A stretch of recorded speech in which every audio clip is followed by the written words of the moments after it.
அதுக்காகத்தான் இவர் வந்துட்டாரு. யாரு இதுவரையில பேக்ரவுண்ட்லயே இருந்து பின்னணியில இந்த வியாபார தொடர்புடைய இல்ல சபரீசன் வந்துட்டாரு. அவரை எதிர்த்து தானே இவரை கொண்டு வந்து நிறுத்தி இருக்காங்க. ஸோ சபரீசன் வந்துட்டாரு. ரைட், வரட்டும். Every individual has the right. அவர் வந்து நண்பனுக்காகன்னு வராரு, அங்க வந்து பிரச்சாரம் பண்றாரு, போறாரு, ரைட் வச்சுங்க.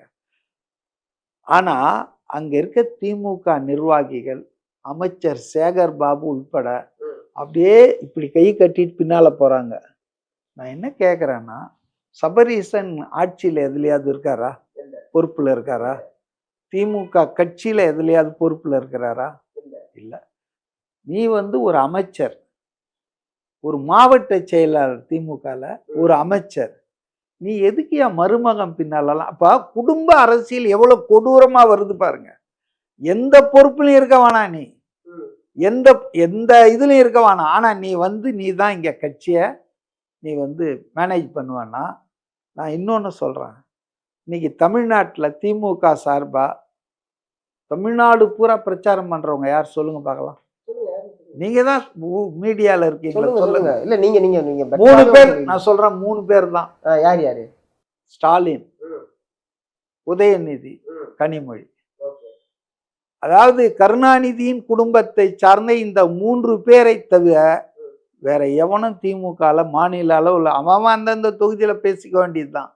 இப்ப இது ஒரு குடும்ப அரசியலை கொண்டு வந்து இப்படி நகர்த்துறாங்களே. இந்த பக்கம் மாப்பிள்ளை வந்துடுறாரு, மாப்பிள்ளைக்கு பின்னால எல்லா அமைச்சர்கள்ல இருந்து எல்லாம் சலாம் போடுறான். இந்த பக்கம் இந்த 3 பேர் தான் பிரச்சாரம் பண்ணுவாங்க. இது ஜனநாயகத்துக்கு நல்லதா? இது திமுகல வந்து லட்சக்கணக்கான லட்சக்கணக்கான தொண்டர்கள் இருக்கான், நிர்வாகிகள் இருக்கான், மூத்த தலைவர்கள் இருக்கான், நல்ல பேச்சாளர்கள்லாம் இருக்காங்க. ஆனா இது ஒரு குடும்ப அரசியலா, குடும்ப கட்சியா திமுக மாத்தி இருக்குத. இத பத்தி மக்கள் பேசணும். ஏன்னா இது வந்து ரொம்ப அந்த கட்சிக்கே நேர் எதிரானது. நாளைக்கு அந்த கட்சி வந்து தேர்தல்ல தோத்து போச்சுன்னா அது என்ன ஆகும்னு எனக்கே வந்து ரொம்ப இதுவா இருக்குது, மலைப்பா இருக்குது. சுக்கு நூறாகும் அது. இப்போ துரைமுருகன் வந்து துணை முதலமைச்சர் கேட்டார்ல, நான் சீனியர்னு, அது முடியாதுன்னு போது அட்லீஸ்ட் 2 உருவாக்குங்கன்னு சொன்னார்ல. ஒன்று நான் இருந்துக்கிறேன், ஒன்று உதயன்னு. அப்போ அந்த கட்சியில புகஞ்சிட்டு இருக்கு.